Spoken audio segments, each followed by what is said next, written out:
തിരുനാമം വാഴ്ത്തപ്പെടുമാറാകട്ടെ. സ്നേഹിതരായിരിക്കുന്ന എല്ലാ ബഹുമാന്യരാകുന്ന സഹോദരി സഹോദരന്മാർക്കും നാമത്തിൽ അറിയിക്കുന്നു. വിശേഷിച്ച് കർത്താവിന്റെ മഹത്വമുള്ള ശുശ്രൂഷയിൽ ആയിരിക്കുന്ന ഒരു ബഹുമാന്യ കർത്തൃത്യം നമ്മുടെ തുമ്പിലാകുന്ന സമയമുണ്ട്.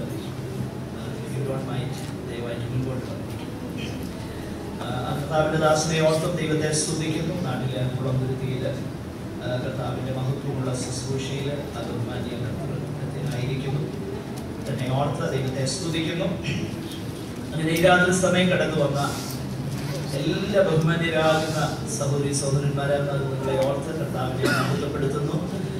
നിശ്ചയമായിട്ട് നിങ്ങൾ കർത്താവിനെ സ്നേഹിക്കുന്നത് കൊണ്ടും അവിടുത്തെ തിരുവചനങ്ങൾ നിങ്ങൾക്ക് പഥ്യമായിരിക്കുന്നത് കൊണ്ടും അത് ആസ്വദിപ്പാനുള്ളതാകുന്ന ദൈവകൃപ ദൈവം തൻ്റെ കരുണയിൽ നിങ്ങൾക്ക് തന്നത് കൊണ്ടുമാണ് ഈ രാത്രിയിൽ കടന്നു വന്നിരിക്കുന്നത്. ഓർത്ത് ഞാൻ ദൈവത്തെ സ്തുതിക്കുന്നു. യേശു കർത്താവ് ഒരിക്കലും ഇങ്ങനെ പറഞ്ഞതുപോലെ, പിതാവേ, ജ്ഞാനികൾക്കും വിവേകികൾക്കും മറച്ചു വെച്ച് ശിശുക്കൾക്ക് നീ ഇത് വെളിപ്പെടുത്തിയത് കൊണ്ട് ഞാൻ നിന്നെ സ്തുതിക്കുന്നു. ദൈവവചനത്തെ കേൾക്കുവാനും ദൈവ ഇഷ്ടം ചെയ്യുവാനും ഈ ഭൂമിയിൽ കർത്താവിന് പ്രസാദമുള്ളത് എന്തെന്ന് തിരിച്ചറിഞ്ഞ് അത് ചെയ്യുവാനും കർത്താവിന്റെ വരവിനു വേണ്ടി ഒരുങ്ങുവാനുമായി ഈ രാത്രിയിലും ദൈവവചനത്തിന്റെ മുൻപാകെ ആഗ്രഹത്തോടെ പ്രാർത്ഥനയോടെ വന്നിരിക്കുന്നു.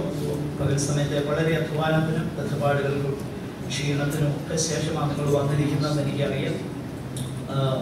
തുടർന്നുള്ളതാകുന്ന ഏകദേശം 1 മണിക്കൂർ സമയം നമ്മൾ ദൈവാഗമനത്തിലായിരിക്കുമ്പോൾ വളരെ പ്രാർത്ഥനയോടെ ആയിരിക്കാം. നാച്ചുറലി നിങ്ങൾക്ക് ക്ഷീണമുണ്ട്, അതെനിക്ക് മനസ്സിലാക്കാം. നിങ്ങളുടെ ബലഹീനതയിൽ സഹതാപം കാണിക്കുന്ന ഒരു പുരോഹിതനാണ് ഞാൻ.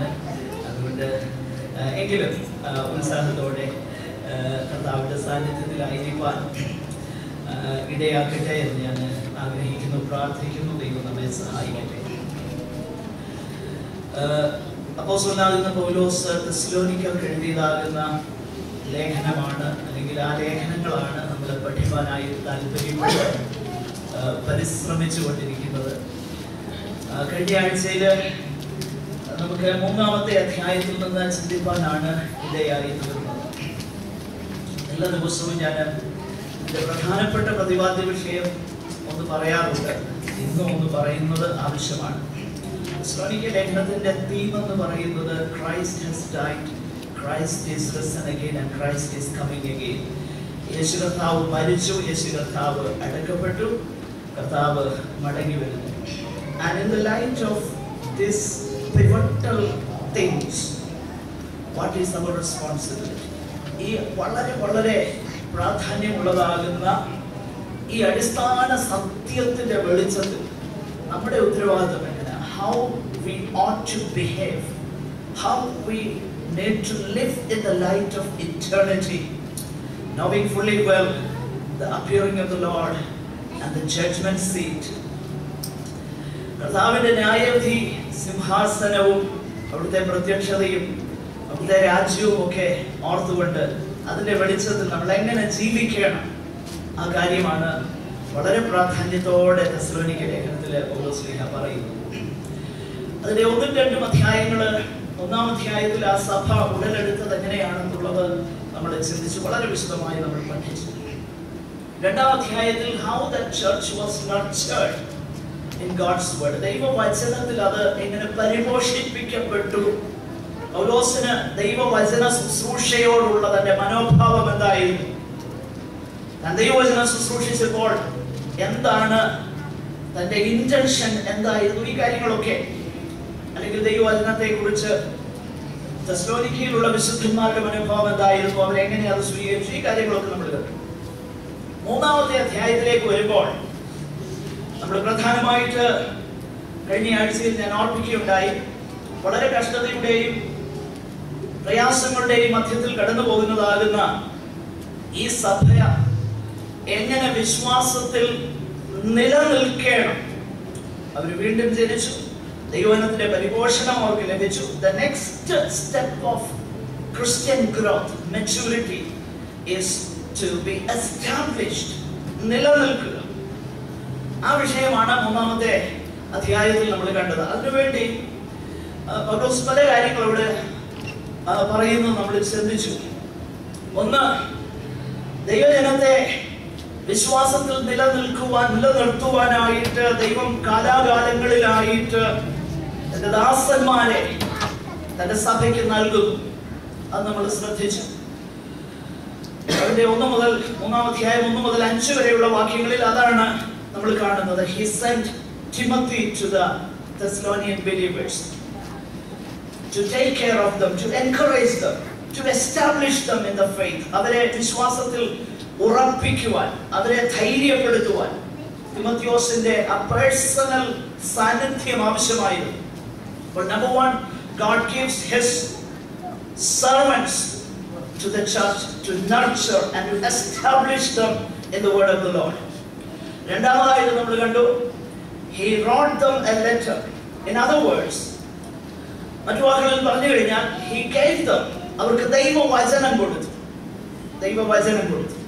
അപ്പോൾ ദൈവസഭയെ നിലനിർത്തുന്ന ഘടകങ്ങൾ നമ്മൾ ഓരോന്നായി കാണുകയാണ്. ദൈവവചനത്തിന്റെ പ്രാധാന്യത നമ്മൾ കണ്ടു. മൂന്നാമതായിട്ട് നമ്മൾ കാണുന്നത് പൗലോസ് അവർക്ക് വേണ്ടി പ്രാർത്ഥിക്കുന്നു. God's word and prayer. അതൊരു ബ്യൂട്ടിഫുൾ ആൻഡ് എസൻഷ്യൽ കോമ്പിനേഷൻ. അപ്പോസ്തലന്മാർ അതിന്റെ പ്രാധാന്യത മനസ്സിലാക്കിയത് കൊണ്ടാണ് പിശാച് വലിയ തന്ത്രം കൊണ്ട് വന്നപ്പോൾ അപ്പോസ്തല പ്രവൃത്തി 6-ാം അധ്യായത്തിൽ നമ്മൾ കാണുന്നു, നിങ്ങൾ ആ വേലയ്ക്ക് അവരെ ആക്കിക്കൊള്ളൂ, ഞങ്ങളോ പ്രാർത്ഥനയിലും വചന ശുശ്രൂഷയിലും ഉച്ചരിക്കും. അതിന്റെ ഇടയ്ക്ക് ഞാനൊന്ന് പറഞ്ഞു കൊള്ളട്ടെ. ഇന്ന്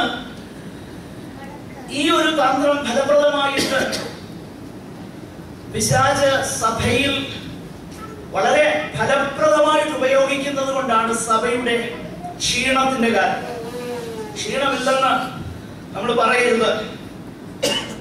വളരെ ആത്മീയമായി പിന്നോക്കം പോകുന്ന ഒരനുഭവത്തിലാണ് ഇന്ന് പെന്തക്കോസ്ത് സമൂഹം ആയിരിക്കുന്നതെന്ന് ഞാൻ പറഞ്ഞാൽ, you may call me a Jeremiah, but I would rather be a Jeremiah, the prophet Jeremiah in this generation.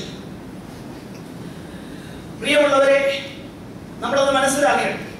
അപ്പോസ്തലന്മാർ they saw through the ploy, the scheme of the enemy to draw them away from the priorities, that is giving themselves wholly to preaching and to ministering God's word and to prayer. പൂർണ്ണമായിട്ട് പ്രാർത്ഥനയിലും വചന ശുശ്രൂഷയിലും ഉറ്റിരിക്കുന്ന അപ്പോസ്തലന്മാരെ അവരെ distract ചെയ്തിട്ട്, അവരുടെ ശ്രദ്ധയെ distract ചെയ്തിട്ട് മേശകളിലേക്ക് കൊണ്ടുവരാനായിട്ട് പിശാച് ഒരു തന്ത്രം ചെയ്തു. ബട്ട് അപ്പോസ്തലന്മാര് അത് കണ്ടു. അവർ കണ്ടതുകൊണ്ടാണ് അവർ പറയുന്നത്, നിങ്ങൾ അതിന് യോഗ്യരാകുന്ന ആൾക്കാരെ, നല്ല ശുശ്രൂഷ അല്ലെന്നൊന്നും പറയുന്നില്ല. ഇന്ന് പറ്റുന്ന കുഴപ്പമില്ല.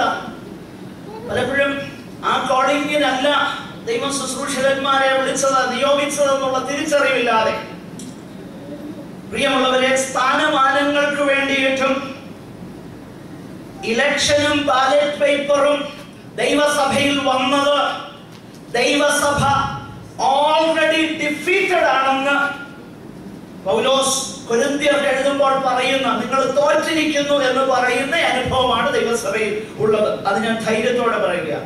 സ്തോത്രം. The enemy distracts. എന്ന് അപ്പോസ്തലന്മാർ പറയുന്നു, ഞങ്ങളോ പ്രാർത്ഥനയിലും വചന ശുശ്രൂഷയിലും ഉച്ചരിക്കും. അതിന്റെ ഫലമായിട്ട് കാണുന്നു ദൈവവചനം പരന്നു, ശിഷ്യന്മാരുടെ എണ്ണം പെരുകി. അപ്പൊ ദൈവവചനം പരന്നാൽ മാത്രമേ ശിഷ്യന്മാരുണ്ടാകുള്ളൂ. സഭയിൽ മെമ്പേഴ്സ് കൂടി എന്ന് വരും. ലിസൺ, മെമ്പേഴ്സിനെ ഉണ്ടാക്കാൻ നമുക്ക് അതിന് പല മാർഗങ്ങളുണ്ട്. അതിന് കാർഡ് സൈൻ ചെയ്താൽ മതി, അതിന് വെള്ളത്തിൽ മുങ്ങിയാൽ മതി, അതിന് കൈ പൊക്കിയാൽ മതി, മെമ്പേഴ്സ് കൂടും റോളിൽ. എന്നാൽ ശിഷ്യന്മാരുണ്ടാകണമെങ്കിൽ ദൈവവചനമാകുന്ന ആ വിത്ത് ഉള്ളിൽ വീണ് അത് കിളിർത്ത് അത് ജീവനോടെ ഒരു വ്യക്തിയുടെ ജീവിതത്തിൽ പ്രവർത്തിക്കാൻ തുടങ്ങുമ്പോഴേ ശിഷ്യന്മാരുണ്ടാകത്തുള്ളൂ. അതുകൊണ്ട് ദൈവവചനം വരുന്നു, ശിഷ്യന്മാരുടെ എണ്ണം വരിക. അപ്പൊ this is the right process. നിങ്ങൾ എന്ന് വേണേ എന്നെ പറഞ്ഞു, അതായത് കഴിഞ്ഞ ദിവസമൊക്കെ ഞാൻ ഇങ്ങനെ പലരുമായിട്ട് സംസാരിച്ചപ്പോ, ഒത്തിരി ആള് കൂടുന്നില്ലേ, ഒത്തിരി ആൾ അങ്ങോട്ട് പോകുന്നില്ലേ, ഒത്തിരി കുറച്ചുപേരെങ്കിലും വരുന്നില്ലേ? ശരിയാ, ആള് കൂടുന്നുണ്ട്. പക്ഷെങ്കിൽ പ്രശ്നം എവിടെയാ? സഭയുടെ റോൾസിൽ പേരുണ്ടോ എന്നുള്ളതല്ല വിഷയം. ജീവപുസ്തകത്തിൽ പേരെഴുതി കാണാത്ത ഏവനെയും തീപ്പൊയ്കയിൽ തള്ളിയിടും. അതാ വിഷയം. അതുകൊണ്ട് ശിഷ്യന്മാരുണ്ടാകണമെങ്കിൽ ഗിമിക്സ് നടത്തിയ ആളെ കൂട്ടിയാൽ ശിഷ്യന്മാരുണ്ടാകിയത് സഭയിൽ എണ്ണം വർദ്ധിച്ചെന്ന് വരും. പറയുന്ന മനസ്സിലാകുന്നുണ്ടോ? ശിഷ്യന്മാരുണ്ടാകിയത് സഭയിൽ എണ്ണം കൂടിയെന്ന് വരും, ആള് കൂടിയെന്ന് വരും, നമ്മുടെ റോൾസ് നിറഞ്ഞെന്ന് വരും, വേറെ രജിസ്റ്റർ വെക്കേണ്ടി വന്നെന്ന് വരും, ആള് കൂടും, സംശയമില്ല. പക്ഷെ ശിഷ്യന്മാരുണ്ടാകണമെങ്കിൽ ദൈവവചനം കരക്കേണം. അപ്പൊ ദൈവവചനത്തെ കുറിച്ചാണ് പൗലോസ് അവിടെ വളരെ ശക്തമായിട്ട് പറയുന്നത് നമ്മൾ കണ്ടു. അപ്പൊ പ്രാർത്ഥനയും ദൈവവചനം, അവർക്ക് വേണ്ടി പ്രാർത്ഥിക്കുമ്പോൾ ഈ കാര്യം കൂടെ പെട്ടെന്ന് പറഞ്ഞ് നമ്മൾ മുൻപോട്ട് പോകാൻ പോകുകയാണ്. അവർക്ക് വേണ്ടി, ആ വിശുദ്ധന്മാർക്ക് വേണ്ടി താൻ പ്രാർത്ഥിക്കുമ്പോൾ എപ്പോഴും പൗലോസിന്റെ ഒരു മാതൃക നമ്മൾ ശ്രദ്ധിക്കണം. പൗലോസ് എപ്പോഴും ദൈവവചനത്തിനും ദൈവത്തിനും if I may say so, equal importance ആണ് കൊടുത്തത്. If I may say so. കാരണം അപ്പോസ്തല പ്രവൃത്തി 20:32 നമ്മളിങ്ങനെ വായിക്കുന്നു. അതായത് നിങ്ങളെ ദൈവത്തിലും അവന്റെ കൃപയുടെ വചനത്തിലും ഞാൻ എന്ത് ചെയ്യുന്നു? ഭരമേൽപ്പിക്കുന്നു. ദൈവത്തിലും അവന്റെ കൃപയുടെ വചനം. Okay. So again that combination, I commit you, I give yourself into the hands of God in my prayer, and I give you the word of God. റോമാലേഖനത്തിൽ നമ്മൾ കാണുന്നു 15-ാം അധ്യായത്തിൽ തിരുവെഴുത്തുകളാൽ ഉണ്ടാകുന്ന സ്ഥിരതയും ആശ്വാസവും. അടുത്ത വാക്യത്തിൽ കാണുന്നു ദൈവം സ്ഥിരതയും ആശ്വാസവും നൽകുന്ന ദൈവം. Always saw this important equation in the growth of a child of God. ദൈവ പൈതലിന്റെ വളർച്ചയോടുള്ള ബന്ധത്തിൽ ഈ വളരെ വളരെ പ്രാധാന്യമുള്ള വിഷയം പൗലോസ് കണ്ടു. അതുകൊണ്ട് തന്നെ തന്റെ പ്രാർത്ഥനയിൽ തന്റെ പ്രയോറിറ്റീസ് എന്തായിരുന്നു എന്നുള്ളത് നമ്മൾ ഒന്ന് ശ്രദ്ധിച്ചിട്ട് നമുക്ക് മുൻപോട്ട് പോകാം. പ്രിയമുള്ളവരെ, നാം മനസ്സിലാക്കണം, നമ്മുടെയൊക്കെ ആത്മീക താല്പര്യങ്ങൾ എന്തെന്നും നമ്മുടെ പെർസ്പെക്റ്റീവ് എന്തെന്നും നമ്മുടെ ബേർഡൻ എന്തെന്നും ഒക്കെ മനസ്സിലാകണം, നമുക്കറിയണമെന്നുണ്ടെങ്കിൽ അതിന് ഞാൻ നല്ലൊരു മാനദണ്ഡം നിങ്ങൾക്ക് തരാനായിട്ട് ആഗ്രഹിക്കുകയും വേറെ ആരും പറയണം. നമ്മുടെ ആത്മീക കാഴ്ചപ്പാട് എന്താ? നമ്മുടെ ആത്മീകമാകുന്ന താല്പര്യങ്ങൾ എന്താ? നമ്മുടേതാകുന്ന ആ പെർസ്പെക്റ്റീവ് എന്താ? ഇത് തിരിച്ചറിയണമെങ്കിൽ നമുക്ക് വ്യക്തിപരമായിട്ട് അവരവരെ തന്നെ ശോധന ചെയ്യുവാനുള്ള ഒരു നല്ല അളവുകൾ പൗലോസിന്റെ ജീവിതത്തിൽ നിന്നും തരുവാനായിട്ട് ഞാൻ ആഗ്രഹിക്കുക. ഇതിന് ഒത്തിരി തെളിവുകൾ വേദപുസ്തകത്തിലുണ്ട്, വിശേഷിച്ച് ലേഖനങ്ങളിൽ. ശ്രദ്ധിക്കണം, പൗലോസ് ഈ ലേഖനം എഴുതുമ്പോൾ എനിക്ക് ഒത്തിരി പ്രശ്നങ്ങളൊക്കെ ഉണ്ട്. രാവും പകലും വേല ചെയ്ത് സുവിശേഷം പറയുകയും ദൈവവചനം ശുശ്രൂഷിക്കുകയും ചെയ്യുകയും. ഈ സന്ദർഭത്തില് പൗലോസിന്റെ പ്രാർത്ഥനയും അല്ലെങ്കിൽ താൻ ആർക്ക് ലേഖനം എഴുതുന്നോ അവരോട് പ്രാർത്ഥിപ്പാൻ അപേക്ഷിക്കുന്നതും ശ്രദ്ധേയമാകുന്ന ചിന്തകൾ. ഉദാഹരണമായിട്ട് പറഞ്ഞു കഴിഞ്ഞാൽ എഫേസ്യ ലേഖനം നമ്മൾ പഠിച്ചാൽ എഫേസ്യ ലേഖനം 6-ാം അധ്യായത്തിൽ താന് എഫെസോസിലുള്ള വിശുദ്ധന്മാർ റോമിൽ കാരാഗ്രഹത്തിലായിരിക്കുമ്പോൾ, ചങ്ങല ധരിച്ചു താനായിരിക്കുമ്പോൾ എഴുതുന്നത് ഇങ്ങനെ: സഹോദരന്മാരെ, എനിക്ക് എത്രയും പെട്ടെന്ന് ഈ തടവിൽ നിന്നും ഇറങ്ങാൻ നിങ്ങൾ എനിക്ക് വേണ്ടി പ്രാർത്ഥിക്കണം. അതാണോ പൗലോസ് പ്രാർത്ഥിച്ചത്? അല്ല. ഓൺ ദി അതർ ഹാൻഡ് പൗലോസ് പറയുന്നത് ഈ ബന്ധനങ്ങൾ ആരുടേതാണെന്നറിയോ? ക്രിസ്തുവിന്റെ ബന്ധനങ്ങൾ. റോമിലെ സീസറിന്റെ ഞങ്ങളെയല്ല തന്റെ കയ്യിൽ കിടക്കുന്നു. ശ്രദ്ധിക്കണം, ഒരു ദൈവഭക്തനെ സംബന്ധിച്ചിടത്തോളം അവന്റെ ജീവിതത്തിൽ സംഭവിക്കുന്നത്, ദൈവം അനുവദിക്കുന്നത് യാതൊരു കാര്യവും യാദൃച്ഛികമല്ല. നമ്മെ തൊടുവാൻ യാതൊരു ശക്തിക്ക് കഴിയത്തില്ല. Whatever is there in the perfect will of God, ദൈവത്തിന്റെ സമ്പൂർണ്ണമാകുന്ന വിധത്തിൽ നാം യാത്ര ചെയ്യുമ്പോഴും വരുന്ന തടസ്സങ്ങളൊക്കെ ദൈവം അറിഞ്ഞുകൊണ്ടാണെന്നും അത് ദൈവം തന്നതാണെന്നും വിളിക്കാനായിട്ടുള്ള ധൈര്യം നമുക്കുണ്ടാകണം. അതാ പൗലോസ് ചെയ്യുന്നത്. ക്രിസ്തുവിന്റെ ചങ്ങല, ഞാൻ ക്രിസ്തുവിന്റെ ചങ്ങല, Christ, I am bound because of Christ. എന്നിട്ട് അവരോട് പറയുക, ഈ ചങ്ങല മാറി കിട്ടണമെന്നല്ല പ്രാർത്ഥിച്ചത്, നേരെ മറിച്ച് പ്രാർത്ഥിച്ചത്, ഞാൻ ചങ്ങല ധരിച്ച് സ്ഥാനാപതിയായി പ്രസംഗിക്കുന്ന സുവിശേഷത്തിന്റെ മർമ്മം ഞാൻ വേണ്ടതുപോലെ, ഞാനിത് പലപ്പോഴും ഇങ്ങനെ വണ്ടർ ചെയ്യാറുണ്ട്. He took the exposition of God's word very, very seriously. ഒരു casual thing അല്ലായിരുന്നു പൗലോസിന്. He prepared well. He prayed. He sat in the presence of God, waiting in the presence of God in a study, so to speak. കാത്തിരുന്നു. എന്നിട്ട് പറയുക, ഇത് ഞാൻ പ്രസംഗിക്കുമ്പോൾ ചൊവ്വ പറയാനായിട്ട് നിങ്ങൾ എനിക്ക് വേണ്ടി എന്ത് ചെയ്യണം? പ്രിയമുള്ളവരെ, ഇതായിരുന്നു പൗലോസിന്റെ പ്രാർത്ഥനയുടെ ആവശ്യം. അപ്പം തന്റെ കൺസേൺ, തന്റെ ചിന്ത ചങ്ങല മാറിക്കിട്ടണമെന്നല്ല. ചങ്ങല കിടന്നോണ്ട്, പക്ഷെങ്കിൽ താൻ മറ്റൊരിടത്ത് പറയുന്നത് ക്രിസ്തുവിന്റെ വചനങ്ങൾക്ക് എന്തില്ലെന്നറിയാമോ? ബന്ധനമില്ല. ബന്ധനമില്ലാത്തതാകുന്ന ഈ സുവിശേഷം അനേക ബദ്ധന്മാരെ വിടുവിക്കുവാൻ ശക്തിയുള്ളതാണെന്ന് ചങ്ങല ധരിച്ചുകൊണ്ട് അത് പ്രസംഗിക്കുമ്പോൾ അതിന് ദൈവം കൃപ കൊടുക്കേണ്ടതിനായി നിങ്ങൾ എനിക്ക് വേണ്ടി പ്രാർത്ഥിക്കണം. What is his concern? നമ്മൾ തെസ്സലോനിക്ക ലേഖനം 3:12 മുതൽ താഴോട്ട് വായിച്ചാൽ ഇത് തന്നെ കാണുന്നത്. എടുത്ത് വായിക്കട്ടെ. അവിടെ കിടന്ന് എഫെസോസിലുള്ള വിശുദ്ധന്മാർക്ക് വേണ്ടി പ്രാർത്ഥിക്കുന്ന പ്രാർത്ഥനയും അതന്നെ. നിങ്ങൾ അകത്തെ മനുഷ്യനെ സംബന്ധിച്ച് ശക്തിയോടെ ബലപ്പെടണം. ക്രിസ്തു വിശ്വാസത്താൽ നിങ്ങളുടെ ഹൃദയങ്ങളിൽ വസിക്കണം. പിന്നെ ഉയരവും ആഴവും, പിന്നെ അതിന് മുകളിൽ പറയുന്നുണ്ട് നിങ്ങൾ വേരൂന്നി അടിസ്ഥാനമുള്ളവരായി എന്നൊക്കെ പറഞ്ഞ് ഇതിനു വേണ്ടിയിട്ടാണ് പൗലോസ് പ്രാർത്ഥിച്ചത്. സോ പൗലോസിന്റെ കൺസേൺ എപ്പോഴും തന്റെ ടെമ്പററി ഇഷ്യൂസ് അല്ല. അതിനെക്കുറിച്ച് പൗലോസ് പറയുന്നത് ആവശ്യങ്ങളെ നമ്മൾ എന്ത് ചെയ്യണം? സ്തോത്രത്തോടെ ദൈവസന്നിധാനത്തിൽ അർപ്പിക്കണം. Forget about that. ഞാൻ പലപ്പോഴും ഇങ്ങനെ ചിന്തിക്കാറുണ്ട്.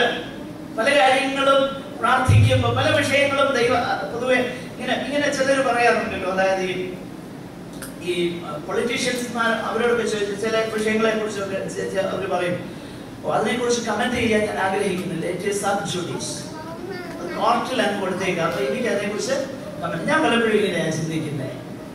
പല കാര്യങ്ങളും once you give it into the hands of the Lord, ദൈവ സന്നിധാനത്തിൽ കൊടുത്തു കഴിഞ്ഞാൽ ഉണ്ടല്ലോ, തമ്പുരാന്റെ കരങ്ങളിലിരിക്കുക. Why worry about that? Rather worry about the expansion of His kingdom. Amen. കർത്താവിന്റെ രാജ്യത്തിന്റെ വ്യാപ്തിയെ കുറിച്ച്, സുവിശേഷത്തിന്റെ വ്യാപ്തിയെ കുറിച്ച്, സഭകൾ ദൈവവചനത്തിലേക്ക് മടങ്ങി വരേണ്ടതിനെ കുറിച്ച് നമ്മൾ വറി ചെയ്യാൻ തുടങ്ങും. സ്തോത്രം. ദൈവം നമ്മളെ കുറിച്ച് ഇത് ആഗ്രഹിക്കുന്നത്. ഞാൻ പറഞ്ഞൊരു താല്പര്യം, നമ്മളെക്കാളൊക്കെ ഭയങ്കര ആവശ്യങ്ങളുടെ മുഖത്ത്, ഭയങ്കര ബുദ്ധിമുട്ടുകളുടെ മുഖത്ത് പൗലോസ് ആയിരുന്നു. താൻ എഴുതുന്ന സമയമായിരുന്നു. പക്ഷെങ്കിൽ തന്റെ കൺസേൺ അതൊന്നും അല്ല. അതൊക്കെ സ്വർഗത്തിലെ അപ്പച്ചൻ തന്റെ സമയത്ത്, സ്വർഗത്തിലെ അപ്പച്ചൻ എന്നാ ചെയ്യുന്നത് കർത്താവ് പറഞ്ഞത്, he take it for face value. അതായത് ആകാശത്തിലെ പറവകളെ നോക്കുവിൻ, വയലിലെ താമരയെ നോക്കുവിൻ, the lily of the valley. ശലോമോൻ പോലും തന്റെ സർവ്വ മഹത്വത്തിലും ഇതിന് സമമായിട്ട് ചമഞ്ഞിരുന്നില്ല. അങ്ങനെയെങ്കിൽ ഇന്ന് കണ്ട് നാളെ അടുപ്പിലിടുന്ന പുല്ലിനെ ദൈവം ഇങ്ങനെ ചമയിക്കുന്നുവെങ്കിൽ അല്പവിശ്വാസികളെ നിങ്ങളെ എത്രയധികം. എന്റെ പ്രിയരെ, നമ്മുടെ ആവശ്യങ്ങളെ കുറിച്ച് കൺസേൺഡ് ആയിട്ടുള്ള ഒരു സ്വർഗസ്ഥനാകുന്ന പിതാവിനെയാണ് നമ്മൾ സേവിക്കുന്നത്. അതുകൊണ്ട് അതിനെ കുറിച്ച് വറി ചെയ്യേണ്ട, നമുക്ക് വേണ്ടി വറി ചെയ്യുവാൻ ഒരുവൻ സ്വർഗത്തിലുണ്ടല്ലോ. Hallelujah, praise God. അത് നമ്മൾ മനസ്സിലാക്കണം എന്റെ പ്രിയരെ. അതുകൊണ്ട് ഞാൻ പറഞ്ഞു വരുന്ന താല്പര്യം, so give all those concerns and worries, the troubles of everyday life into the hands of God and simply forget it. അനേകം മറക്ക. എന്നിട്ട് rather be concerned about the things of God. ദൈവിക വിഷയമാകുന്ന കാര്യങ്ങളിലേക്ക് നമ്മുടെ കൺസേൺ വരേണ്ടതിന്റെ ആവശ്യകതയാണ് നമ്മൾ പൗലോസ് പ്രാർത്ഥിക്കുകയാണ്. 10ാമത്തെ വാക്യം നമ്മൾ ശ്രദ്ധിച്ചാൽ, ഇനി നിങ്ങളുടെ മുഖം കാണുവാനും നിങ്ങളുടെ വിശ്വാസത്തിന്റെ കുറവ് തീർപ്പാനുമായി ഞങ്ങൾ രാവും പകലും വളരെ താല്പര്യത്തോടെ. പൗലോസ് എപ്പോഴും പ്രാർത്ഥിച്ചുകൊണ്ടിരുന്ന വിഷയം, what is lacking in your faith? അപ്പോസ്തലൻ ശുശ്രൂഷിച്ചതുകൊണ്ട് he doesn't think they have arrived and there is no room for growth. No, there is still room for growth until the coming of the Lord. കർത്താവിന്റെ മടങ്ങി വരവ് വരെയും വളർച്ചയ്ക്ക് ആവശ്യകതയുണ്ട്. അതുകൊണ്ട് പൗലോസിന്റെ concern എപ്പോഴും നിങ്ങളുടെ വിശ്വാസത്തിന്റെ കുറവ് തീർപ്പാനായിട്ട് ഞങ്ങൾ എപ്പോഴെങ്കിലും നിങ്ങളുടെ അടുക്കൽ വരാനായിട്ട് ഞങ്ങൾ എന്ത് ചെയ്യുന്നു? താല്പര്യത്തോടെ പ്രാർത്ഥിച്ചു പോലും. പിന്നെ മറ്റൊരു കാര്യം, ഞാൻ ആ ഭാഗത്ത് അധികം നിൽക്കുന്നില്ല, ഞാൻ അതിന്റെ ആശയം നിങ്ങൾക്ക് തന്നു കഴിഞ്ഞു. അതുകൊണ്ട് ഇനി നിങ്ങൾ തന്നെ അത് ധ്യാനിച്ചു കൊള്ളുക, മുൻപോട്ട് നമുക്ക് പോകേണ്ടതുകൊണ്ട്. 11ാം വാക്യത്തിലേക്ക് വരുമ്പോൾ, നമ്മുടെ ദൈവവും പിതാവുമായവനും നമ്മുടെ കർത്താവായ യേശുവും ഞങ്ങൾ നിങ്ങളുടെ അടുക്കൽ വരുവാൻ വഴി നിരത്തി തെരുമാറാകട്ടെ. നമ്മൾ കണ്ടു 2:18 വഴി ആരെ അടച്ചു വെച്ചെന്നറിയോ? അതിനെ കുറിച്ച് നമ്മൾ കണ്ടു. അതുകൊണ്ട് ഇനി വിശദീകരിക്കേണ്ട ആവശ്യകതയില്ല. പൗലോസ് തന്റെ അപ്പോസ്തലിക പദവിയിൽ അങ്ങോട്ട് ചെന്ന് പോ സാത്താനെ എന്നൊക്കെ പറഞ്ഞ് വഴിയൊക്കെ തുറന്നു വരട്ടെ എന്നൊക്കെ പറയുന്നതിന് പകരം പൗലോസ് എന്ത് ചെയ്തെന്നറിയാം? ഈ വഴി സാത്താൻ അടച്ചോട്ടെ, ദൈവം അറിയാതെ. പക്ഷെങ്കിൽ കർത്താവ് ആ വഴി തുറന്നു തരേണ്ടതിനായിട്ട് ആരോടാ പ്രാർത്ഥിക്കേണ്ടി? ഇന്ന് പലരും പ്രാർത്ഥിക്കാനിരുന്നാൽ അതിന് മുഴുവൻ അതിന്റെ ഒരു 3/4 പങ്ക് പിശാചിനെ ശാസിച്ചുകൊണ്ടിരിക്കുക. കാരണം പിശാച് നമ്മളെ പറഞ്ഞ് പഠിപ്പിച്ചു വെച്ചേക്കുക. കാരണം നമ്മളെ അങ്ങ് ഡിസ്ട്രാക്ട് ചെയ്ത് കഴിഞ്ഞാൽ പിന്നെ ദൈവത്തോട് പ്രാർത്ഥിക്കത്തില്ലല്ലോ. എന്നാൽ പൗലോസ് എന്ത് ചെയ്തെന്നറിയാമോ? പിശാചിനെ ശാസിച്ചുകൊണ്ടിരിക്കുന്നതിന് പകരം, ചിലപ്പോൾ ഞാൻ കണ്ടിട്ടുണ്ട് ഈ സഭായോഗത്തിനൊക്കെ വന്നിരുന്നാലും ആദ്യം അതൊരു 10-15 മിനിറ്റ് പിശാചിനെ ഓടിക്കുന്ന പരിപാടിയാണ്. എന്റെ പ്രിയനെ അതിനൊന്നും ആവശ്യമില്ല. അവനെ ദൈവം അവിടെ വെച്ചേക്ക്, അവനോട് ഇരുന്നോട്ടെ. That's not my concern, that's not my business, let him be there. പക്ഷേ ഞാൻ ആരോടാണ് പ്രാർത്ഥിക്കുന്നത്? ഞാൻ ദൈവത്തോടാണ് പ്രാർത്ഥിക്കുന്നത്. സർവശക്തനാകുന്ന ദൈവത്തോട് പ്രാർത്ഥിക്കുകയാണ് ആ വഴി നിരത്തി തരുവാനായിട്ട്. നമ്മൾ അപ്പോസ്തല പ്രവൃത്തി 20-ാം അധ്യായം അതിന്റെ 1-2 വാക്യങ്ങൾ വായിച്ചാൽ പിന്നീട് കർത്താവ് അങ്ങനെ തന്നെ ചെയ്തു എന്ന് നമ്മൾ വായിക്കുന്നുണ്ട്. മാസിഡോണിയയിലേക്ക് പൗലോസ് 2 പ്രാവശ്യം വരുന്നതിനെ കുറിച്ച് അവിടെ എഴുതിയിട്ടുണ്ട്. അതുകൊണ്ട് വഴി ആരൊക്കെ അടച്ചു വെച്ചെന്ന് പറഞ്ഞാലും ദൈവം വഴികളെ തുറന്നു കഴിഞ്ഞാൽ അതിനെ അടയ്ക്കുവാൻ അവർക്ക് കഴിയത്തില്ല. അതുകൊണ്ട് ദൈവസന്നിധാനത്തിൽ കൊടുത്ത് ദൈവത്തിന്റെ മുഖം നമ്മൾ അന്വേഷിക്കാനായിട്ട് നമ്മൾ ആഗ്രഹിക്കണം, താല്പര്യപ്പെടണം. പിന്നെ പൗലോസ് പ്രാർത്ഥിക്കുന്ന വിഷയം, ഞങ്ങൾക്ക് നിങ്ങളോടുള്ള സ്നേഹം വർദ്ധിക്കുന്നത് പോലെ കർത്താവ് നിങ്ങൾക്ക് തമ്മിലും എല്ലാവരോടുമുള്ള സ്നേഹം വർദ്ധിപ്പിച്ച് കവിയുമാറാക്കുകയും. അടുത്തതായിട്ട് പ്രാർത്ഥിക്കുന്നത് നിങ്ങളുടെ സ്നേഹം വർദ്ധിക്കണം. എഫേസ്യ ലേഖനം അതന്നെ നമ്മൾ വായിച്ചു നോക്കി കഴിഞ്ഞാൽ എഫേസ്യ ലേഖനത്തില് നാം വായിക്കുന്നത് ഇങ്ങനെയാണ്: സ്നേഹത്തിൽ വേരൂന്നി അടിസ്ഥാനപ്പെടുന്നവരായി നിങ്ങൾ തീരണം. പിന്നെ നീളവും ഉയരവും ആഴവും എന്തെന്ന് സകല വിശുദ്ധന്മാരോടുകൂടെ ഗ്രഹിപ്പാനും പരിജ്ഞാനത്തെ കവിയുന്ന ക്രിസ്തുവിൻ സ്നേഹത്തെ അറിവാനും പ്രാപ്തരാകുകയും വേണം എന്ന് ഞങ്ങൾ പ്രാർത്ഥിക്കുന്നു. തന്റെ അവസാനം ഒരു സ്തോത്രം ചെയ്ത ആ വാക്യം ഒന്നും പറഞ്ഞില്ലെങ്കിൽ അതിന്റെ വഴിയെ വന്നുകൊണ്ട് ഞാൻ പറഞ്ഞേക്കാം. അവസാനം പറയുന്നത്, എന്നാൽ നാം ചോദിക്കുന്നതിലും നനയ്ക്കുന്നതിലും മണ്ടാരാണ്ട് അടുത്ത സമയത്ത് പറഞ്ഞാൽ ഞാൻ 1 കോടിയെ ചോദിച്ചുള്ളൂ, 3 കോടിയാണ് കിട്ടിയത്. ചോദിക്കുന്നതിലും നനയ്ക്കുന്നതിലും അതല്ല എന്റെ പ്രിയരെ. ഹല്ലേലൂയ. അവര് സ്നേഹത്തിൽ അടിസ്ഥാനപ്പെടണം, അവര് ആഴമുള്ളവരാകണം. ഇതിനു വേണ്ടി നമ്മൾ പ്രാർത്ഥിച്ചിട്ട് പറയാ, എന്നാൽ എനിക്കിപ്പൊ കാണുന്നതനുസരിച്ച് ഞാൻ പ്രാർത്ഥിക്കുന്നത് ചോദിക്കുന്നതിലും നനയ്ക്കുന്നതിലും അത്യന്തം ഫലം ചെയ്യുവാനായിട്ട് നമ്മിൽ വ്യാപരിക്കുന്ന ശക്തിയാൽ കഴിയുന്നവന് എന്നേക്കും മഹത്വം ഉണ്ടാകട്ടെ. എന്റെ പ്രിയരെ, നാം ഒരു കാര്യം മനസ്സിലാക്കണം. നമ്മള് ചില ആത്മീയ വിഷയങ്ങളിൽ ഒരുപക്ഷെ ഒരാളെ കർത്താവിലേക്ക് നടത്തുമ്പോൾ, ഒരു വ്യക്തിക്ക് വേണ്ടി, ഒരു കുഞ്ഞിന് വേണ്ടി പ്രാർത്ഥിക്കുമ്പോൾ, നമ്മൾ പ്രാർത്ഥിക്കുന്ന അതിനേക്കാളും കർത്താവിന്റെ രാജ്യത്തിന് കൊള്ളാവുന്നവരായിട്ട്, കർത്താവ് ഉപയോഗിക്കുന്നവരായിട്ട്, ദൈവരാജ്യത്തിന്റെ പുരോഗതിക്കും മഹത്വത്തിനും നമ്മൾ ചോദിക്കുന്നതിനേക്കാളും, നമ്മൾ പ്രതീക്ഷിക്കുന്നതിനേക്കാളും ദൈവം ഉപയോഗിക്കുന്നത് നമുക്ക് കാണാനായിട്ട് കഴിയും. ക്രിസ്തു സഭയുടെ ചരിത്രം പരിശോധിക്കഴിഞ്ഞാൽ ഇതിന് ഒത്തിരി ഉദാഹരണങ്ങൾ തരാനായിട്ട് എനിക്കുണ്ട്. എന്നാൽ അതിലേക്ക് ഞാൻ പോകുന്നില്ല, സമയം നമുക്കില്ലാത്തത് കൊണ്ട്. ഇവിടെ പൗലോസ് പറയുകയാണ്, നിങ്ങളുടെ സ്നേഹം വർദ്ധിക്കുമാറാകട്ടെ, അത് കവിഞ്ഞു വരുമാറാകട്ടെ, അതിനുവേണ്ടി ഞങ്ങൾ പ്രാർത്ഥിക്കുന്നു. പിന്നെ അവരുടെ വിശ്വാസത്തിന്റെ കുറവിൽ അത് തീർക്കാൻ വേണ്ടിയിട്ട് അവരെ ഏറ്റവും പ്രാധാന്യമുള്ള ഒരു വിഷയം ഓർമ്മിക്കുകയും 13ാമത്തെ വാക്യം നമ്മൾ ശ്രദ്ധിച്ചാൽ, he reminds them of the second coming of the Lord Jesus Christ.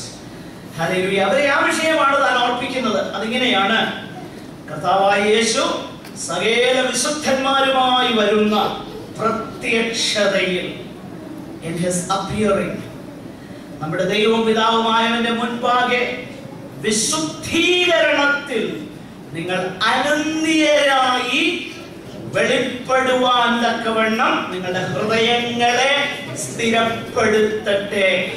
എന്റെ പ്രിയരെ, ഈ ചെറിയ ജീവിതം എന്തിനു വേണ്ടിയാണ് തന്നേക്കുന്നത് അറിയാമോ? ഹല്ലേലൂയ. കർത്താവിന് വേണ്ടി ഒരുങ്ങുവാൻ. ഈ ദിവസങ്ങളിൽ ഒന്നിൽ കാഹളം ധ്വനിക്കും, മരിച്ചവർ അക്ഷയരായിട്ട് ഉയർത്തും. Praise the Lord. ഇവിടെ കർത്താവ് മേഘങ്ങളിൽ വരും, നാം എടുക്കപ്പെടും. I firmly believe that. പ്രിയമുള്ളവരെ, അന്ന് നമ്മൾ അനന്യരായിട്ട്, നമ്മൾ വിശുദ്ധീകരണത്തിൽ, ഇന്ന് ആ സയന്റിഫിക്കേഷൻ പ്രോസസ് ആരംഭിക്കുന്നു. അതിന്റെ culmination, baby don't run, look here, don't run. അന്ന് അനന്യരായി വെളിപ്പെടുവാൻ തക്കവണ്ണം കർത്താവ് നിങ്ങളുടെ ഹൃദയങ്ങളെ സ്ഥിരപ്പെടുത്തുകയും ചെയ്യുമാറാകട്ടെ. പ്രിയമുള്ളവരെ, there is no greater incentive to holiness than the second coming of the Lord Jesus Christ. കർത്താവായ യേശുക്രിസ്തുവിന്റെ മടങ്ങി വരവ് എന്നുള്ളതാണ് വിശുദ്ധ ജീവിതത്തിനുള്ള ഏറ്റവും അനുഗ്രഹീതമാകുന്ന ഇൻസെന്റീവ്, അതിനുള്ള പ്രേരകമാകുന്ന വിഷയം. സ്തോത്രം. ഇത്രയും കാര്യങ്ങളാണ് പൗലോസ് ഈ സഭയുടെ നിലനിൽപ്പിനു വേണ്ടി അവർക്ക് നൽകുവാനായി, അവർക്ക് ചെയ്ത ശുശ്രൂഷകളായിട്ട് നമുക്ക് കാണുവാനായിട്ട് കഴിയുന്നത്. സ്തോത്രം. തുടർന്നുള്ളതാകുന്ന സമയം നമുക്ക് കഴിയുമെങ്കിൽ അതിന്റെ 4ാം അധ്യായം ചില വേദഭാഗം ശ്രദ്ധിപ്പാനായിട്ട് ഞാൻ താല്പര്യപ്പെടുകയാണ്. ആകയാൽ ദയവ് ചെയ്ത് നമുക്ക് ആ ഭാഗം ഒന്ന് വായിപ്പാനായിട്ട് ഞാൻ താല്പര്യപ്പെടുന്നു. 4ാം അധ്യായം അതിന്റെ 1 മുതൽ 8 വരെയുള്ള വാക്യങ്ങൾ ദയവായിട്ടൊന്ന് വായിക്കും.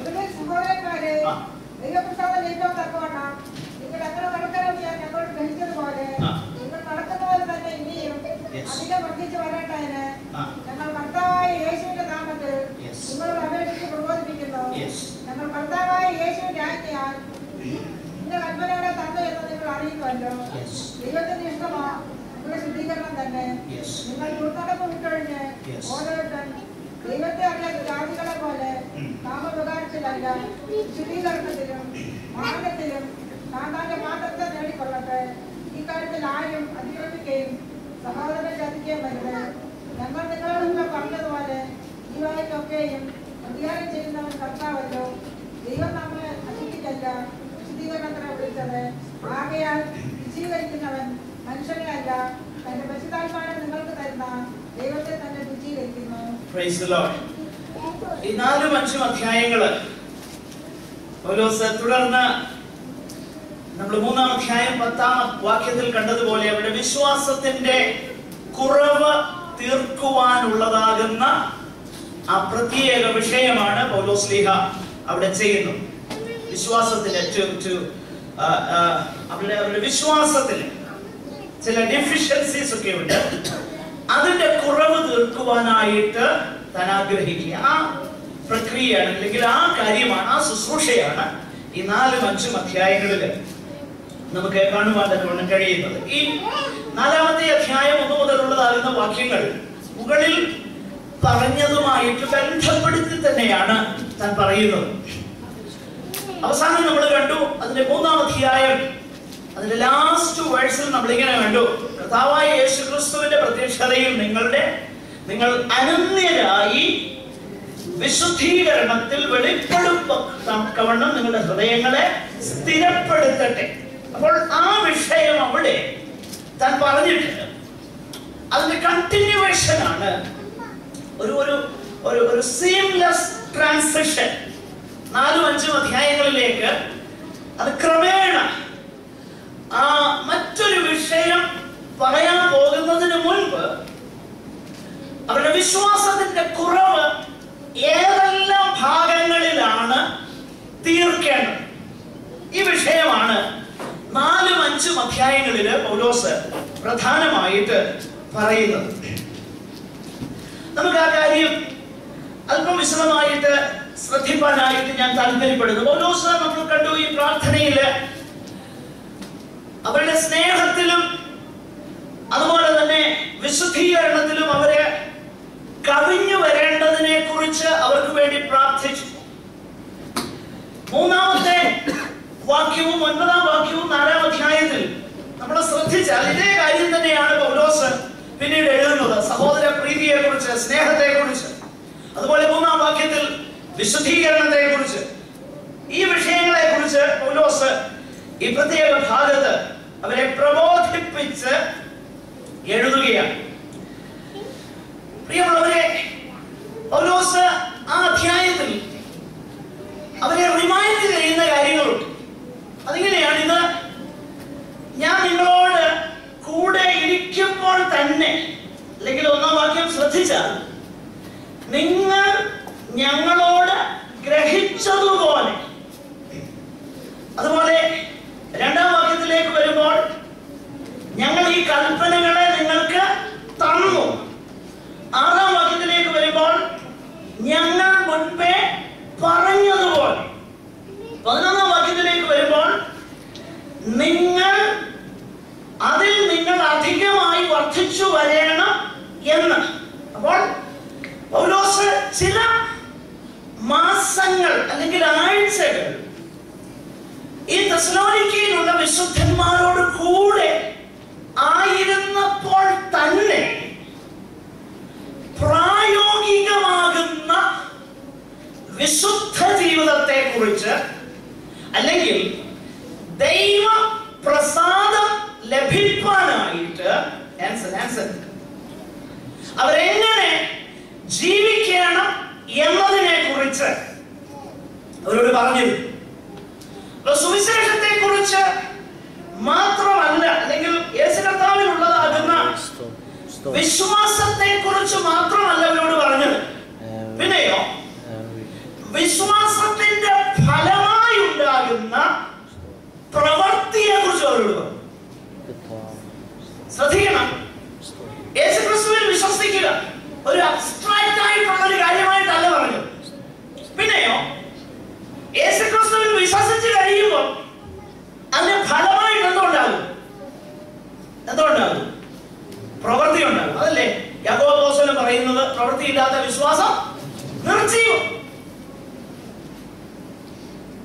അപ്പൊ പ്രവൃത്തിയിലേക്ക് നമ്മെ വിശ്വാസം നയിക്കും. നമ്മൾ രക്ഷിക്കപ്പെടുന്നത് പ്രവൃത്തിയാലല്ല. ഞാൻ പലപ്പോഴും പറയാറുണ്ട് ഒരു ഉദാഹരണം. യേശു കർത്താവ് ഇങ്ങനെ പുരുഷാരവുമായിട്ട് പോകുകയായിരുന്നു. അപ്പൊ ഒരു മനുഷ്യൻ പറഞ്ഞു, നീളത്തിൽ കുറിയവനായതുകൊണ്ട് യേശുവിനെ കാണണം. അത്തിമേൽ കയറി അവിടെ ഇരുന്നു. എന്നാൽ കർത്താവ് വന്നപ്പോൾ അവനോട് പറഞ്ഞു, നീ ഇറങ്ങി വാ. എന്നിട്ട് ഒന്നും ചോദിച്ചില്ല, ഞാൻ ഇന്ന് നിന്റെ വീട്ടിൽ എന്ത് ചെയ്യാൻ പോവാ, വരാൻ പോവാ, പാർക്കാൻ നോക്കണം. Just as he was, അവൻ എങ്ങനെയായിരുന്നു അതേ അവസ്ഥയിൽ കർത്താവ് പറയുക, ഞാൻ വരാൻ പോകാം, നിന്റെ വീട്ടില് വരാൻ പോവുക. ഉടനെ സഖായി പറയുന്ന ഒരു കാര്യമുണ്ട്, അയ്യോ നീ എന്റെ വീട്ടിൽ വരുമെന്ന്. ഞാൻ ചെയ്യാൻ പോകുന്ന കാര്യമുണ്ട്. എന്തെല്ലാം ചെയ്യുമെന്ന് അറിയാം.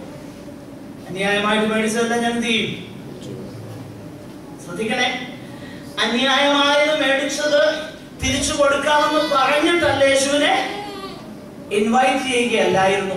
യേശു വന്നെങ്കിൽ എന്താ സംഭവിക്കും? ഈ പ്രവൃത്തി നടക്കും. അപ്പൊ പൗലോസ് തെസ്സലോനിക്കയിലുള്ള വിശുദ്ധന്മാരെ താനായിരുന്ന അല്ലെങ്കിൽ താൻ എത്ര നാൾ അവിടെ ആയിരുന്നു ആ സന്ദർഭത്തിൽ യേശുവിനുള്ള വിശ്വാസത്തെ കുറിച്ച് പഠിപ്പിച്ചപ്പോ വിശ്വാസത്തിന്റെ ഫലമാകുന്ന പ്രവൃത്തിയെ കുറിച്ച് പഠിപ്പിച്ചു. ഇത് വളരെ ഇമ്പോർട്ടന്റ് ആണ് കേട്ടോ. എന്റെ പ്രിയരെ, അതിനെ കുറിച്ച് എനിക്ക് അല്പം വിശദീകരിക്കേണ്ടതായിട്ടുണ്ട്. കാരണം ചില ഒത്തിരി അബദ്ധ ധാരണകൾ നമ്മുടെ ഇടയിൽ വന്നിട്ടുണ്ട്. അതുകൊണ്ട് അത് അല്പം ഒന്ന് വിശദീകരിക്കേണ്ട ആവശ്യകത എനിക്കുണ്ട് ദൈവവചനത്തിന്റെ അടിസ്ഥാനത്തിൽ. അപ്പൊ വിശ്വാസത്തിന്റെ ഫലമാകുന്ന പ്രവൃത്തിയെ കുറിച്ച് പൗലോസ് പറയുമ്പോൾ ഏറ്റവും പ്രാധാന്യതയോട് താൻ എംഫസൈസ് ചെയ്യുന്ന ഒരു വിഷയം, we need to please him. നമ്മൾ എന്ത് ചെയ്യണം? ദൈവപ്രസാദം ലഭിപ്പാൻ തക്കവണ്ണം. നിങ്ങൾ ആ ബൈബിളിൽ നോക്കിക്കേ, ഒന്നാം വാക്യം, ദൈവപ്രസാദം ലഭിപ്പാൻ തക്കവണ്ണം നിങ്ങൾ എങ്ങനെ നടക്കണം. പ്രിയമുള്ളവരെ, നടക്കുക എന്ന് പറഞ്ഞു കഴിഞ്ഞാൽ ബിഹേവിയറിനെയാണ് സൂചിപ്പിക്കുന്നത്. So in other words, how the church must live according to the gospel. സുവിശേഷത്തിന് അനുസൃതമായിട്ട് സഭ എങ്ങനെ ജീവിക്കണം. Christian behaviour is so very important. വളരെ പ്രാധാന്യമുള്ള കാര്യമാണ് ക്രിസ്ത്യൻ ബിഹേവിയർ.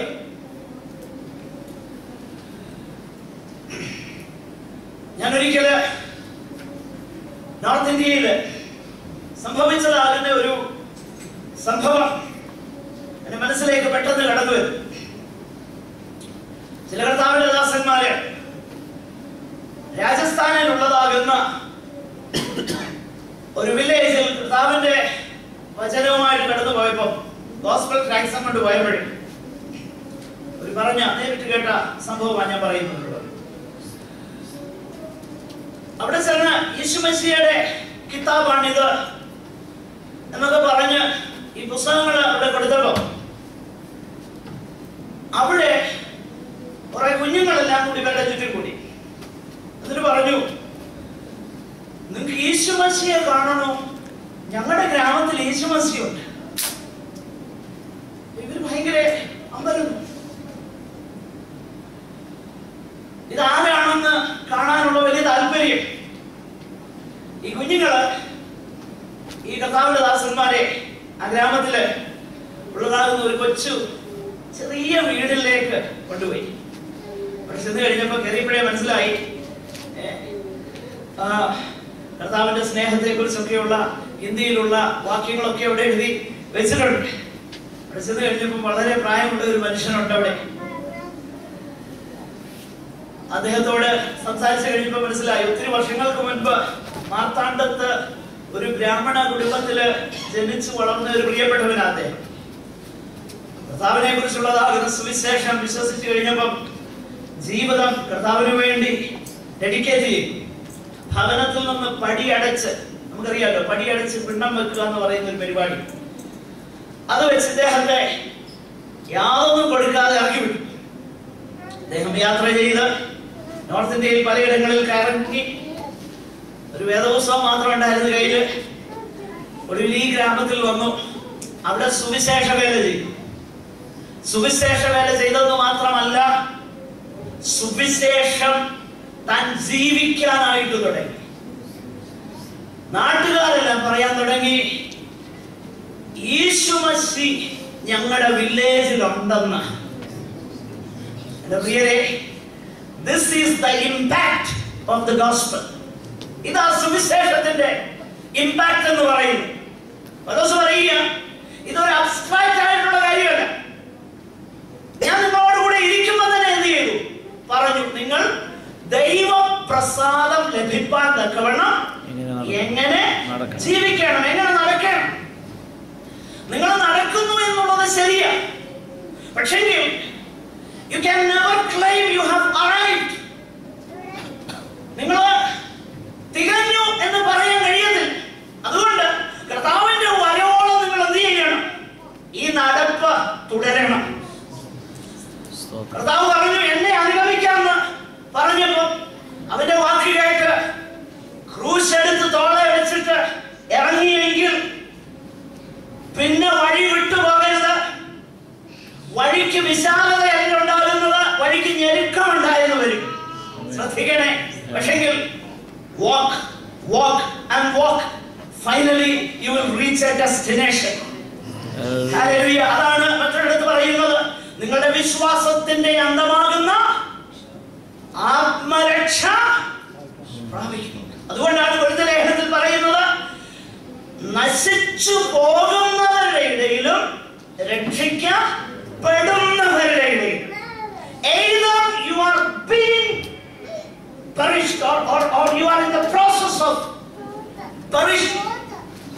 ഒന്നുകിൽ നശിച്ചുകൊണ്ടിരിക്കുക, പുറകോട്ട് പോകേണ്ടിരിക്കുക, അല്ലെങ്കിൽ രക്ഷിക്കപ്പെട്ടുകൊണ്ടിരിക്കുക. ഇതിന് രണ്ടിന്റെ ഇടയിൽ ഒരു കാര്യം ഇല്ല. ഇത് മനസ്സിലാക്കണം. അപ്പൊ വിശ്വാസം എന്ന് പറഞ്ഞു കഴിഞ്ഞാൽ അതിന്റെ പ്രായോഗിക തലങ്ങളിലേക്ക് പൗലോസ് കടന്നു വരികയാണ്. ഒന്ന്, നിങ്ങൾ ദൈവപ്രസാദം ലഭിപ്പാൻ തക്കവണ്ണം നിങ്ങൾ എങ്ങനെ നടക്കണം. ദൈവപ്രസാദത്തെ കുറിച്ച് പൗലോസ് പറയുമ്പോൾ ഇതിനുള്ള അതോറിറ്റി എന്താണ്? What is his authority? The authority is none other than the Lord Jesus Christ.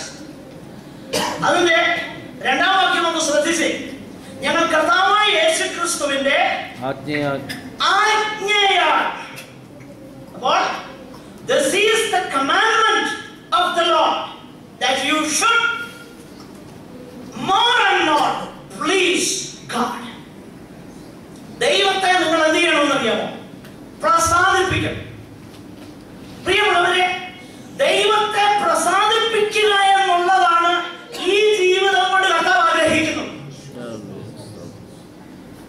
പഴയ നിയമത്തിൽ ഒരു വ്യക്തിയെ കുറിച്ച് ഒരു സെന്റൻസ് എഴുതിയിട്ടുണ്ട്. എഴുതിയിരിക്കുന്ന സെന്റൻസ്, അവൻ 300 വർഷങ്ങൾ കർത്താവിന്റെ കൂടെ നടന്നു. അവൻ പ്രസംഗിച്ച പ്രസംഗത്തെ കുറിച്ചോ, അവൻ നേടിയ ആത്മാക്കളെ കുറിച്ചോ, അവൻ നടത്തിയ ക്രൂസൈഡുകളെ കുറിച്ചോ ഒന്നും പറഞ്ഞിട്ടില്ല. ഒറ്റ കാര്യം പറഞ്ഞു, അവൻ ദൈവത്തെ പ്രസാദിപ്പിച്ചു എന്നതിന് അവൻ എടുക്കുന്നതിന് മുൻപേ സാക്ഷ്യം പ്രാപിച്ചു. എടുക്കുന്നതിന് മുൻപേ, ദാറ്റ് ഈസ് വെരി ഇമ്പോർട്ടന്റ്. പൗലോസ് പറയുന്ന ഒരു കാര്യമുണ്ട്, മരിക്കുന്നതിന് മുൻപേ, മരിച്ചു കഴിഞ്ഞ് കല്ലറയിൽ എഴുതി വെക്കുകയല്ലായിരുന്നു ഞാൻ നല്ലപ്പോൾ പൊരുതു, ഓട്ടം തികച്ചു, വിശ്വാസം കാത്തു, നീതിയുടെ കിരീടം എനിക്കായി. ഇന്ന് പലരുടെയും കല്ലറ തൂണുകളിലായി കുത്തിവെക്കുന്നത് അല്ല. മരിക്കുന്നതിന് മുൻപേ ധൈര്യത്തോടെ പറയുക, ഐ ഹാവ് ഫിനിഷ്ഡ്. ആദ്യം പറഞ്ഞു, എനിക്ക് ആ ഓട്ടം തികയ്ക്കണമെന്നേ എനിക്ക് താല്പര്യമുള്ളൂ. അതിനുവേണ്ടി നാളെ എന്തും സംഭവിക്കുമെന്നൊന്നും എനിക്ക് അറിയത്തില്ല, പക്ഷെങ്കിൽ അതാ എന്റെ ലക്ഷ്യം എന്ന് പറഞ്ഞു. അവസാനം പറഞ്ഞു, ഐ ഹാവ് ഫിനിഷ്ഡ്. അവൻ എടുക്കപ്പെടുന്നതിന് മുൻപേ എന്ത് ചെയ്തു? സാക്ഷ്യം പ്രാപിച്ചു. എന്റെ പ്രിയരെ, അവസാന ശ്വാസം പോകുമ്പോ ഒരു ധൈര്യം ഉണ്ടായിരിക്കണം ഹൃദയത്തിൽ. സഫ ഇന്ന് വരെ ദൈവനെ കുറിച്ച് എന്തോ ആഗ്രഹിച്ചു, ദൈവത്തിന്റെ ഹിതം ചെയ്യാനായിട്ട് എന്നെ വിളിച്ചപ്പോ, ദൈവത്തെ പ്രസാദിപ്പിക്കാനായിട്ട് എന്നെ കുറിച്ച് ആഗ്രഹിച്ചപ്പോ, എനിക്ക് കഴിവുള്ളിടത്തോളം ആത്മാർത്ഥതയോടെ പരമാർത്ഥതയോടെ എന്റെ പൊന്ന് കർത്താവിനെ പ്രസാദിപ്പിക്കാൻ ഞാൻ പരിശ്രമിച്ചു എന്ന തൃപ്തിയോടെ ഈ ലോകത്തിൽ നിന്ന് പോകാൻ കഴിഞ്ഞാൽ അതിൽ പരം ഒരു ഭാഗ്യമില്ല എന്റെ പ്രിയരെ. അതാണ് നമുക്ക് ഏറ്റവും വലിയ വിഷയം. ദൈവത്തെ പ്രസാദിപ്പിച്ചു എന്നതിന് എടുക്കപ്പെടുന്നതിന് മുൻപേ സാക്ഷ്യം പ്രാപിച്ചു. He pleased God. പ്രിയമുള്ളവരെ, ആ സിംഹാസനത്തിൽ നമ്മുടെ കർത്താവ് ഉപവിഷ്ടനാകുമ്പോ, പുസ്തകങ്ങളെ തുറക്കുമ്പോ, ആ സൈറ്റേഷൻ വായിക്കപ്പെടുമ്പോ, ഓരോരുത്തരെയും വിളിക്കുമ്പോ ഒരു കാര്യമേ പറയാനുണ്ടെന്ന് അറിയാമോ? He pleased God. He pleased God. അവൻ ദൈവത്തെ പ്രസാദിപ്പിച്ചു. ഇവൻ ദൈവത്തെ പ്രസാദിപ്പിച്ചു. ഇവൻ ദൈവത്തെ പ്രസാദിപ്പിച്ചു. ഹല്ലേലൂയ. എന്റെ പ്രിയരെ, നമ്മുടെ പേര് വിളിക്കുമ്പോ ഈ ഒരു വാക്ക് അവിടെ കേൾക്കേണ്ടത്, ഇവനും ദൈവത്തെ പ്രസാദിപ്പിച്ചു. ഹല്ലേലൂയ. കൃപയാൽ കൃപയാൽ കൃപയാൽ, ദൈവത്തിന്റെ മഹാകൃപയാൽ നമുക്കും ഈ പൊന്നു കർത്താവിനെ പ്രസാദിപ്പിക്കുവാൻ കഴിയുമെന്നുള്ളത് കൊണ്ട് ഞാൻ ദൈവത്തിന് സ്തോത്രം ചെയ്യുന്നു. ദൈവപ്രസാദം ലഭിക്കാൻ തക്കവണ്ണം നിങ്ങൾ എങ്ങനെ നടക്കണം. So your behavior shows whether you please God or not. ഇതിന്റെ പർട്ടിക്കുലർ ഇൻസ്റ്റൻസ് എന്താണെന്നുള്ളത് നമ്മൾ വിശദമായിട്ട് ചിന്തിക്കും. അപ്പോൾ ആ പ്ലീസിംഗ് ഗോഡ് എന്ന് പറയുമ്പോൾ നമ്മുടെ വാഴ്ത്തപ്പെട്ടവനാകുന്ന കർത്താവും യോഹന്നാന്റെ സുവിശേഷം 8:29 ഇങ്ങനെയാ പറയുന്നത്, ഞാൻ അവന് പ്രസാദമുള്ള പ്രവർത്തികൾ ചെയ്യുന്നത് കൊണ്ട് അവിടുന്ന് തന്നെ ഏകനായി വിട്ടിട്ടില്ല. തന്റെ ശിഷ്യന്മാരോട് പറയുക, എന്റെ ശിഷ്യന്മാരെ കേട്ടോ, ഞാൻ എന്റെ അപ്പച്ചന്റെ എന്റെ പിതാവിന്റെ പ്രസാദമുള്ള പ്രവൃത്തികളാണ് ഞാൻ ചെയ്യുന്നത്. ഇൻ ഇഫക്ട് ശിഷ്യന്മാരോട് പറയുക, നിങ്ങളും എന്ത് ചെയ്യണം? അപ്പച്ചന്റെ പ്രസാദമുള്ള പ്രവൃത്തികൾ നിങ്ങളും ചെയ്യണം. സ്തോത്രം. പൗലോസ്ലീഹയുടെ ഒരു പ്രധാനപ്പെട്ട റെസൊല്യൂഷൻ ഉണ്ടായിരുന്നു, റിസോൾവ് ചെയ്ത ഒരു കാര്യം ഉണ്ടായിരുന്നു.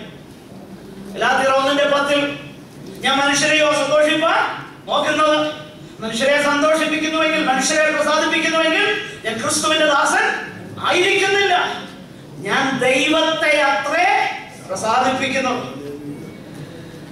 ഇതിന്റെ 2-ാമത്തെ അധ്യായത്തിൽ 4-ാം വാക്യത്തിൽ കണ്ടു, മനുഷ്യരെ അല്ല ദൈവത്തെ പ്രസാദിപ്പിച്ചുകൊണ്ട് ഞങ്ങൾ എന്ത് ചെയ്യുന്നു? സംസാരിക്കുന്നു. ദൈവത്തെ പ്രസാദിപ്പിക്കുക. തന്റെ സ്നേഹിതർക്ക് അല്ലെങ്കിൽ ദൈവസഭയ്ക്ക് താൻ ലേഖനം എഴുതുമ്പോഴും പൗലോസിന്റെ കൺസേൺ തന്നെയായിരുന്നു. പൗലോസിന്റെ കൺസേൺ 2 കൊരിന്ത്യർ 5-ാം അധ്യായം 8-9 വാക്യങ്ങൾ വായിച്ചു നോക്കിക്കഴിഞ്ഞാൽ, he was so sure of the end of the road. വഴിയുടെ അവസാനം എന്താണെന്ന് പൗലോസിന് നന്നായിട്ട് അറിയാം. എന്നാ വഴിയുടെ അവസാനത്തിൽ ഇരിക്കുന്നതെന്ന് എനിക്കറിയായിരുന്നു. വായിക്കാം ആ വാക്യം. ഇങ്ങനെ ഞങ്ങൾ ധൈര്യപ്പെട്ട് വസിക്കുവാൻ ഇഷ്ടപ്പെടുന്നു. അതുകൊണ്ട് ശരീരത്തിൽ വസിച്ചാലും ശരീരം വിട്ടാൽ അതിന്റെ അർത്ഥം എന്നാന്നറിയാമോ? അയ്യോ, ഞാൻ അതിനെ കുറിച്ച് ധ്യാനിച്ചപ്പോ എന്നാ പൗലോസ് പറയുന്നു, ശരീരം വിട്ടു കഴിഞ്ഞ പിന്നെ എങ്ങനെ ദൈവത്തെ പ്രസാദിപ്പിക്കുന്നു? എനിക്ക് മനസ്സിലായി, മരിച്ചു കഴിഞ്ഞ് പ്രസാദിപ്പിക്കുന്ന കാര്യത്തെ കുറിച്ച് അല്ല പൗലോസ് അവിടെ പറയുന്നത്. പിന്നെയോ, come what may, life or death, ജീവിക്കട്ടെ മരിക്കട്ടെ, ഞങ്ങൾക്ക് ഒരു ലക്ഷ്യമേ ഉള്ളൂ, ഞങ്ങൾ എന്ത് ചെയ്യുന്നു? കർത്താവിനെ പ്രസാദിപ്പിക്കണം. എന്ന് താഴെ പറയാ, knowing fully the terror of the Lord. ദൈവത്തെ ഭയപ്പെടണമെന്ന് വെച്ച് ഞങ്ങൾ എന്ത് ചെയ്യുന്നു? മനുഷ്യരെ സമ്മതിപ്പിക്കുന്നു. കാരണം എന്താ? ഒരുവൻ നല്ലതാകിലും തീയതാകിലും ഈ ശരീരത്തിൽ ഇരിക്കുമ്പോൾ ചെയ്തതിന് തക്കവണ്ണം പ്രാപിക്കേണ്ടതിന് എല്ലാവരും, എല്ലാ ദൈവ മക്കളും ക്രിസ്തുവിന്റെ ന്യായാസനത്തിന്റെ മുൻപാകെ വെളിപ്പെടേണ്ടതാകുന്നു. ഓരോ സമയം ഈ ചിന്തയിലാ ജീവിച്ചത്. മരിക്കാൻ പോകുന്നതിന് തൊട്ട് മുൻപും തന്നെ ചിന്തയിലൊക്കെ ആയിരുന്നു. ക്രിസ്തുവിന്റെ രാജ്യവും മരിച്ചവരെയും ജീവികളെയും ന്യായം വിധിക്കുന്ന ദൈവം. അപ്പൊ ന്യായവിധി, ക്രിസ്തുവിന്റെ രാജ്യം, പിന്നെ the appearing of the Lord, അവന്റെ പ്രത്യക്ഷതയും സാക്ഷി വെച്ച് I charge you Timothy, do not compromise in your preaching. അവന്റെ പ്രത്യക്ഷത, അവന്റെ രാജ്യം, ന്യായവിധി, ഇതിന്റെ വെളിച്ചത്തിൽ കോംപ്രമൈസ് ചെയ്യേണ്ട, വചനം പ്രസംഗിക്കുക, സമയത്തിലും അസമയത്തിലും ഒരുങ്ങി നിൽക്കുക. He knew, he was sure about the end of the road. ഇന്ന് പലപ്പോഴും വിശ്വാസികൾ എന്ന് പറയുന്നവരുടെ ജീവിതം കണ്ടാൽ ഇതിന്റെ അവസാനം എന്തെന്ന് വിശ്വസിക്കുന്നുണ്ടോ എന്ന് തോന്നുന്ന നിലയിൽ നമ്മുടെ ജീവിതമായി പോകാറുണ്ട്, നമ്മുടെ ബിഹേവിയറായി പോകാറുണ്ട്. എന്റെ പ്രിയരെ, we need to be sure about the end of the road. പൗലോസിന് അത് വളരെ ധൈര്യത്തോടെ മനസ്സിലാക്കിയതുകൊണ്ട് പറഞ്ഞു, കം വാട്ട് മേ, ശരീരത്തിൽ ഇരിക്കട്ടെ ശരീരം വിടട്ടെ, ഞങ്ങൾക്ക് ഒരു ലക്ഷ്യമേ ഉള്ളൂ, ഞങ്ങൾക്ക് ദൈവത്തെ. somehow we need to please our master. പൗലോസ് പറഞ്ഞത് തിമോത്തിയോസിനോട് പറയുമ്പോഴും, കമാൻഡിംഗ് ഓഫീസറിനെ പ്ലീസ് ചെയ്യേണ്ടതിന് ഒരു പടയാളിയും ജീവനകാര്യങ്ങളിൽ ഇടപെടുന്നില്ല. ജീവനകാര്യങ്ങളെ കുറിച്ചുള്ള ചിന്തയൊക്കെ മാറ്റ്. കമാൻഡിംഗ് ഓഫീസറിന്റെ ആ വിളി കേട്ട് നീ ഇറങ്ങി പുറപ്പെട്ടെങ്കിൽ പ്രൊവിഷൻസ് എല്ലാം അവിടെയുണ്ട്. സ്തോത്രം. നടത്തുവാൻ വിശ്വസ്തന. പക്ഷെങ്കിൽ ഒരു ലക്ഷ്യമേ കാണാവൂ. കമാൻഡിംഗ് ഓഫീസറിനെ എന്ത് ചെയ്യണം? somehow പ്ലീസ് ചെയ്യണം. somehow എന്നെ വിളിച്ചവനെ പ്രസാദിപ്പിക്കണം. ഈ ഒരു ലക്ഷ്യം. അപ്പൊ ദൈവപ്രസാദം ലഭിക്കാൻ തക്കവണ്ണം നിങ്ങൾ എങ്ങനെ നടക്കണം, അത് ഞാൻ നിങ്ങളെ പ്രബോധിപ്പിക്കുകയാണ്. നിങ്ങളത് ചെയ്യുന്നുണ്ടെന്ന് എനിക്കറിയാം. പക്ഷെങ്കിൽ ഇത്രയും പോരാ, അധികമായി നിങ്ങൾ എന്ത് ചെയ്യണം? ചെയ്യണം. അതാ പൗലോസ് അവരോട് പറയുന്നത്. എന്നാൽ നാം ഒരു കാര്യം മനസ്സിലാക്കണം. റോമർ 8:8 അടിസ്ഥാനത്തിൽ ജഡ സ്വഭാവം ഉള്ളവർക്ക് ദൈവത്തെ പ്രസാദിപ്പിക്കുവാൻ കഴിയുകയില്ല. ശ്രദ്ധിക്കണം. ജഡ സ്വഭാവം എന്ന് പറഞ്ഞാൽ എന്താ? രക്ഷിക്കപ്പെടാത്തവരെ കുറിച്ചല്ല പറയുന്നത്. ഒന്നുകിൽ ആത്മാവിനെ അനുസരിച്ച് നടന്നിട്ട് ജഡത്തിന്റെ ഇഷ്ടം പ്രവർത്തിക്കാതിരിക്കാം, അല്ലെങ്കിൽ നമുക്ക് ജഡത്തെ അനുസരിച്ച് നടന്നുകൊണ്ട് ജഡത്തിൽ വിതയ്ക്കാൻ കഴിയും. ഗലാത്യലേഖനം 5-ാം അധ്യായം 16 മുതൽ താഴോട്ട് വായിച്ചു കഴിഞ്ഞാൽ 6-ാം അധ്യായത്തിലേക്ക് കടന്നു വരുമ്പോൾ ഒന്നുകിൽ ജഡത്തിൽ വിതയ്ക്കും. ജഡത്തിൽ വിതച്ച എന്നോ കൊയ്യുമെന്നറിയാമോ? ജഡത്തിൽ വിതച്ച എന്നോ കൊയ്യും? നാശം കൊയ്യും. എന്നാൽ ആത്മാവിൽ വിതച്ച എന്തോ കൊയ്യും? നിത്യജീവനെ കൊയ്യും. അപ്പൊ this is a process of sowing and reaping. ശ്രദ്ധിക്കണേ, നമ്മുടെ ക്രിസ്തീയ ജീവിതം പ്രവൃത്തിയാലുള്ള രക്ഷയല്ല ഇവിടെ പറയുന്നത് പൗലോസ്. എന്നാൽ what you sow you will reap. നമ്മൾ വിതയ്ക്കുന്നത് എന്ത് ചെയ്യും? കൊയ്യും. വിതയ്ക്കുന്നത് തന്നെ കൊയ്യും. ദൈവത്തെ എന്ത് ചെയ്തുകൂടാ? പരിഹസിച്ചുകൂടാ. Don't think you can deceive God. You may deceive yourself. നിന്നെ തന്നെ വഞ്ചിച്ചെന്ന് വരും. പക്ഷെങ്കിൽ ദൈവത്തെ പരിഹസിച്ചുകൂടാ. വഞ്ചിക്കപ്പെടരുത്. ജഡത്തിൽ വിതയ്ക്കുന്നവൻ നാശം കൊയ്യും. ആത്മാവിനെ അനുസരിച്ച് നടന്നാൽ ആത്മാവിന്റെ പ്രവൃത്തി എന്താണെന്നും അവിടെ എഴുതിയിട്ടുണ്ട്. അപ്പൊ ജഡ സ്വഭാവമുള്ളവർക്ക് എന്ത് ചെയ്യാൻ കഴിയത്തില്ല? ദൈവത്തെ പ്രസാദിപ്പിക്കാൻ കഴിയത്തില്ല. We are in this mortal frame. Remember that word means. To be in this mortal frame is to be tempted. Yes. ഈ മോർട്ടൽ ഫ്രെയിമിൽ ആയിരിക്കുന്നത് തന്നെ കോൺസ്റ്റന്റ് ടെംപ്റ്റേഷൻസിൽ. ഒരു വാക്ക് കേൾക്കുമ്പോൾ അതിന് മറുപടി പറയണം. എപ്പോഴും ടെംപ്റ്റേഷൻ. ഒരാളുടെ ബിഹേവിയർ കാണുമ്പോൾ അതുപോലെ തന്നെ തിരിച്ച് സെയിം കോയിനിൽ തിരിച്ചു കൊടുക്കണമെന്ന ടെംപ്റ്റേഷൻ. പക്ഷെങ്കിൽ ആത്മാവിനെ അനുസരിച്ച് നടക്കുക. ജഡത്തിന്റെ ഇഷ്ടം നമ്മൾ എന്ത് ചെയ്യുക? നിവർത്തിക്കുക. ജഡ സ്വഭാവമുള്ളവർക്ക് ദൈവത്തെ പ്രസാദിപ്പിക്കുവാൻ കഴിയത്തില്ല. നമ്മളപ്പോൾ ചോദ്യം ചെയ്യണം. ഓരോ ദിവസവും ആ ബാലൻസ് ഷീറ്റ് ഒന്ന് നോക്കണം. ലെഡ്ജറിന്റെ 2 സൈഡിലും ഒന്ന് എഴുതിയിട്ട് ഒന്ന് കെയർഫുള്ളി കാൽക്കുലേറ്റ് ചെയ്ത് നോക്കണം ബാലൻസ് എന്താണെന്ന്. ഇന്നത്തെ എന്റെ ജീവിതം കൊണ്ട് ഞാൻ ദൈവത്തെ പ്രസാദിപ്പിച്ചു.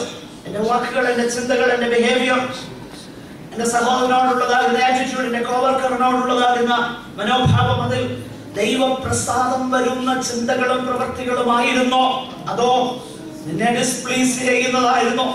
എന്റെ പ്രിയരെ, ഇതിന്റെ ഒരു ടെറിബിൾ ഓൾട്ടർനേറ്റീവ് ഉണ്ട്. ഇതിന്റെ നേരെ വിപരീതമായിട്ടൊരു കാര്യമുണ്ട്. ദൈവത്തെ ഡിസ്പ്ലീസ് ചെയ്യുക.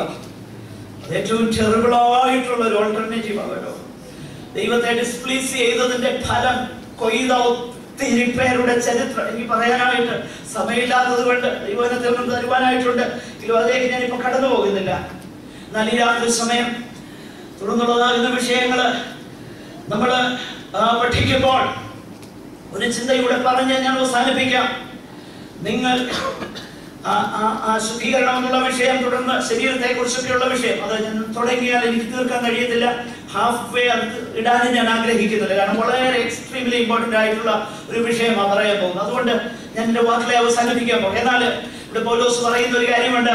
നിങ്ങൾ ദൈവത്തെ അറിയാത്ത ജാതികളെ പോലെയല്ല. സ്തോത്രം. ജാതികൾ എന്തുകൊണ്ടാണ് അങ്ങനെ ജീവിക്കുന്നത്? ഉത്തരം, അവർക്ക് ദൈവത്തെ അറിയത്തില്ല. നിങ്ങൾ എന്തുകൊണ്ടാണ് ദൈവപ്രസാദത്തിനായി ജീവിക്കേണ്ടത്? ഉത്തരം, നിങ്ങൾക്ക് ദൈവത്തെ അറിയാം. ഹല്ലേലൂയ. മനസ്സിലായോ വ്യത്യാസം? നിങ്ങൾക്ക് ദൈവത്തെ അറിയാം. ജാതികൾക്ക് അത് കഴിയത്തില്ല. ദൈവത്തിന്റെ ആത്മാവ് അവനിലില്ല. എന്നാൽ പലപ്പോഴും ജാതികൾ നമ്മളെ ഷെയിം ചെയ്യാറുണ്ട് അവരുടെ ധാർമ്മികതയിൽ. അത് മറ്റൊരു വിഷയം, അങ്ങോട്ട് ഞാൻ പോകുന്നില്ല. എന്നാൽ ഇവിടെ പൗലോസ് പറയുകയാണ്, നിങ്ങൾക്ക് ദൈവത്തെ അറിയാം. ദൈവം വിശേഷാൽ നിങ്ങളെയും അറിഞ്ഞിരിക്കുന്നത്. എന്റെ പ്രിയരെ, നമ്മളെ ദൈവം എന്തിനാ വിളിച്ചതെന്നുള്ളത് മനസ്സിലാക്കി. ദൈവത്തിന്റെ ഇഷ്ടമോ നിങ്ങളുടെ ശുദ്ധീകരണം. ദൈവത്തിന്റെ ഇഷ്ടം എന്തെന്ന് അവിടെ ക്ലിയർലി പറഞ്ഞിട്ടുണ്ട്.